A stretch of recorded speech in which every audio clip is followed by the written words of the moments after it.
Martin Racing Performance, the most advanced parts on the planet.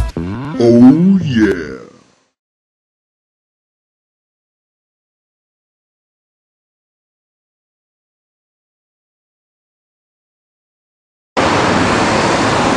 Hey guys, welcome back. So we just got to Taiwan and we're going to be here for about 10 days and we're going to show you some amazing sights on the island.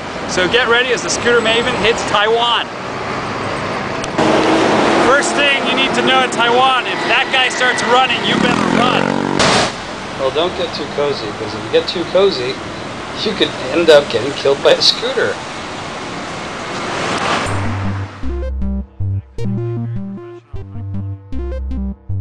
So we're back at the Taiwan Expo, and one of the great things about walking around the show are all the custom bikes. I know I showed some of these before, and I get emails constantly about it, so I figured I'd make a little video of all the cool custom bikes that you see. And you know, it's totally different from seeing the custom bikes in Milan or in Germany, especially at the German show this past year. You see a lot of Piaggios in Europe, a lot of Vespas, a lot of Zips. The bikes that are common up there are Italjet dragsters, which have a cult following. You don't see as many Kymcos. Here in Taiwan, of course, Kymco's main market, you're going to see a lot of SYMs, a lot of Kymcos, and there's a lot of these parts that are do translate to models sold in the US that we're starting to bring in. Anyways, the real point of the show, the real reason I was here, is because, believe it or not, the Scooter Maven gets invited to speak and to talk to people about the state of the US market. I do a lot of research, and I write articles in the industry and I appear on TV shows. Yes, I don't just ride scooters all day long. I do actually do some work.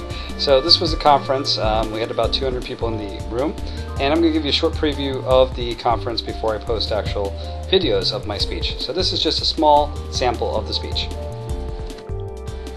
I'm actually responding here to George Lin, the president of TGB. TGB, Taiwan Golden Bee, one of the major manufacturers of parts in the world, and actually makes all the Vespa, Piaggio, CVTs out there. And to my left is Robin Hartfield, the editor of V-Twin magazine, formerly of Dealer News and MPN, answering some questions. Why TGB is doing so well in France, because you gave the French consumer something that they wanted. They wanted sporty bike, ATV. They didn't want an aggressive, camouflaged American machine. You know, they wanted something that was sleek in design, and obviously from your sales, it's working. And I think if you look at Kymco sales in Europe, a lot of what they've been doing are the sportier bikes in Europe and Italy, and they've outsold many Italian manufacturers because they've done the right thing. They've given the Italian consumer what they wanted. I think in America there's still a lot of work to be done from Taiwanese companies to give the American consumers what they want. And not just what they think is going to sell. But I think too fast on the emergence of the women's market in my presentation, but in 1990 it was approximately 10% of the market, and it got less than 10% of the OEM's resources to cultivate that, because the other products were selling so well. Comparatively speaking, they were chasing where the money was. Now the money's not there. The baby boomers have aged out. There's still the women's market to tap into.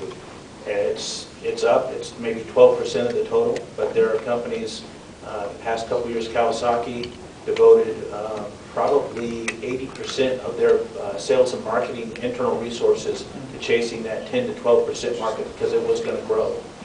They came out with a smaller bike, the Ninja 250, which has been Kawasaki's top-selling product, just in terms of actual sales volume.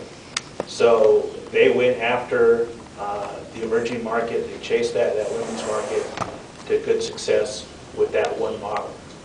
Harley-Davidson just announced last week the plan that they come up with a year ago, where they're going to go after the ethnic markets, and they've got a special marketing campaign.